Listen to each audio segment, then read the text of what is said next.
Hicrətin 60-cı ilində hökmranlığı 20 il sürən və imamların xilafət haqqını qəsb edərək insanlara zülm edən Müaviyə İbni Əbu Süfyan öldü və aşkar günahları ilə məşhur olan oğlu Yezid xəlifə elan edildi. Yezid Mədinə valisi Vəlid İbni İtbəyə göstəriş verdi ki, İmam Hüseyndən, Abdullah İbni Zübeyrdən və Abdullah İbni Ömərdən beyət alsın. Əgər beyət etməsələr, qılıncla onları məcbur eləsin. Vali gecə vaxtı imamı saraya çağırdı. İmam Hüseyin əleyhissalam qohumları və silahlı yaxınları ilə birgə ora getdi. O, beyət etməyəcəyini açıq şəkildə bildirdi və dedi: "Biz Allahın hökmlərinə əsasən hərəkət eləyəcəyik və beyət etməyəcəyik. Yezid kimi biri xəlifə ola bilməz." İmam Hüseyin əleyhissalam bu görüşdən sonra artıq Mədinəni tərk etmək qərarına gəldi. Səhabələrdən və yaxın ətrafından bəziləri onu bu yoldan saxlamağa çalışsalar da, imam bu yoldan dönməyəcəyini qətiyyətlə bildirdi. O, Mədinədən çıxmazdan öncə babası Həzrət Məhəmmədin qəbrini ziyarət eləyərək bura bir daha dönməyəcəyini və bu yolun sonunda şəhadət olduğunu bildiyi üçün cəddi Peyğəmbərlə vidalaşdı. Rəvayətlərdə gəlir ki, orada yuxusunda İmam Hüseyin əleyhissalam Həzrəti Peyğəmbəri gördü və cəddi Rəsulallah ona Kərbala şəhadətindən, bu yolun haqq və ilahi bir yol olduğundan xəbər verdi. Bundan sonra imam öz əhli əyalı və yaxın ətrafı ilə sayı 228 nəfərə çatan bir karvanla gecə vaxtı Mədinəni tərk etdi və şəhadət karvanının ilk səfəri başladı.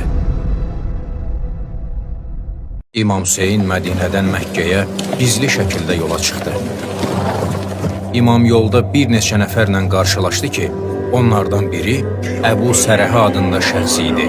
O, imama Məkkəyə getməsini tövsiyə etdi və dedi ki, Yezidin adamları səni təqib edir, Məkkə isə əmin bir şəhərdir.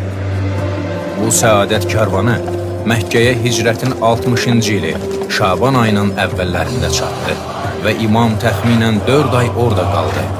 Bu müddət ərzində imam müxtəlif səhabələrlə, tabeyinlərlə görüşür, çıxışlar eləyir, onlara xilafət haqqının qəsb olunmasından danışaraq haqq cəbhəsi ətrafında birləşməyə səsləyirdi.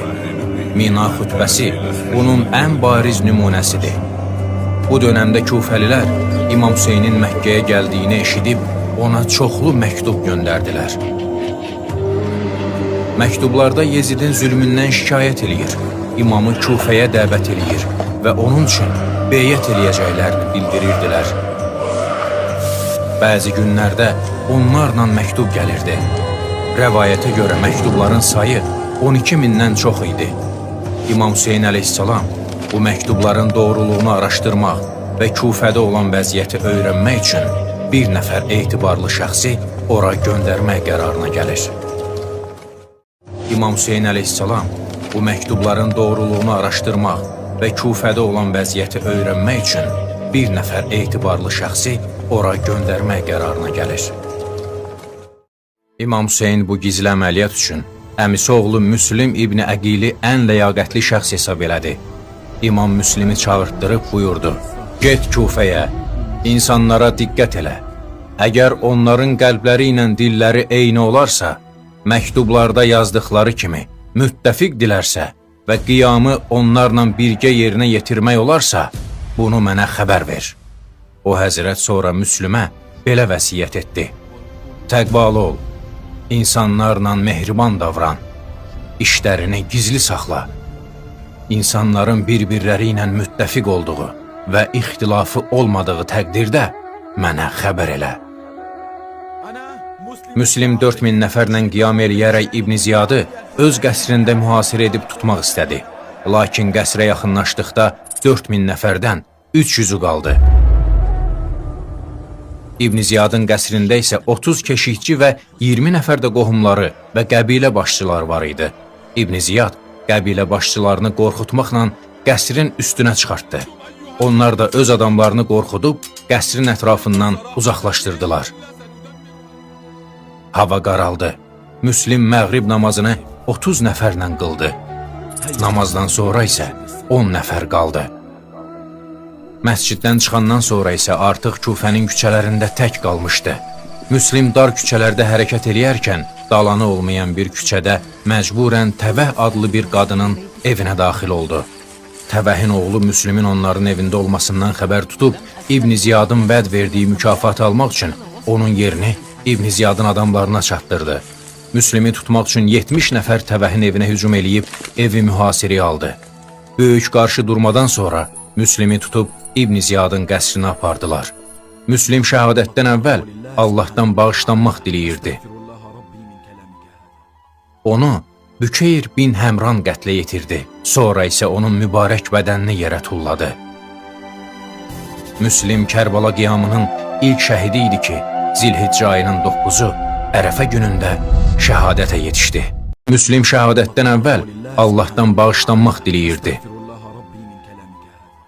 Onu Bükeyr bin Həmran qətlə yetirdi. Sonra isə onun mübarək bədənini yerə tulladı. Müslim Kərbala qiyamının ilk şəhidi idi ki, Zilhiccə ayının 9-u Ərəfə günündə şəhadətə yetişdi.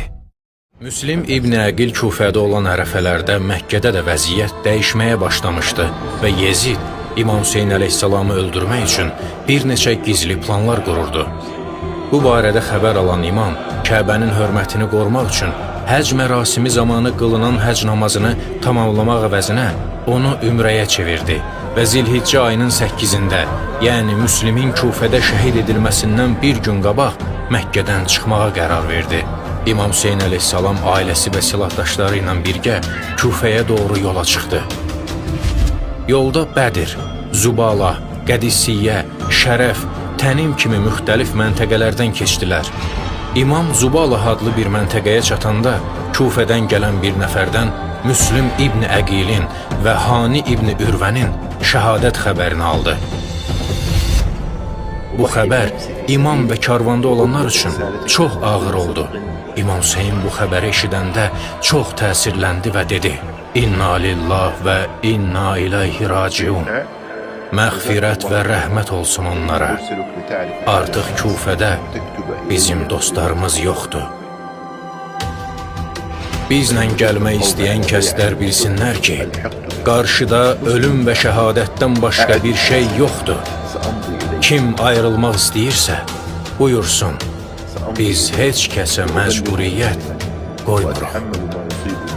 Bu çıxışdan sonra bəzi insanlar geri döndü. Amma sədaqətli səhabələr imamla birgə yollarına davam etdilər. Qarşıda ölüm və şəhadətdən başqa bir şey yoxdur. Kim ayrılmaq istəyirsə, buyursun. Biz heç kəsə məcburiyyət qoymuruq. Bu çıxışdan sonra bəzi insanlar geri döndü. Amma sədaqətli səhabələr imamla birgə yollarına davam etdilər. İmam Hüseyn əleyhissalam Küfəyə yaxınlaşdıqca Übeydullah İbn Ziyad tərəfindən ona qarşı ciddi hərbi tədbirlər görülürdü. O, Küfənin yollarını nəzarət altına almış, imamın Küfəyə daxil olmasına imkan verməmək üçün əskərlər göndərmişdi. Bu məqsədlə Hür İbn Yezid Riyahi adlı bir sərkərdə 1000 nəfərlik qoşunla imamın qarşısını kəsməyə göndərildi. Bu hadisə Zülhəsim məntəqəsində baş verdi. Hür İmam Hüseynin karvanını mühasirəyə aldı.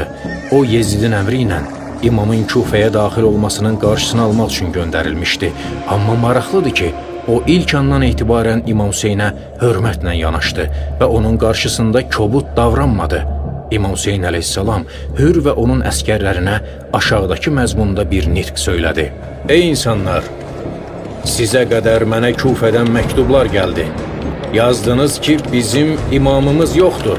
Sən gəl, sənə beyyət eləyək. Mən də bu məktublara əsasən yola çıxdım.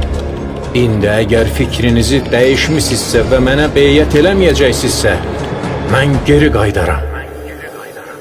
İmam Küfəyə getmək istəmədiyini, ya geri dönmək, ya da başqa bir diyara getmək istədiyini söyləsə də, Hür buna razı olmadı.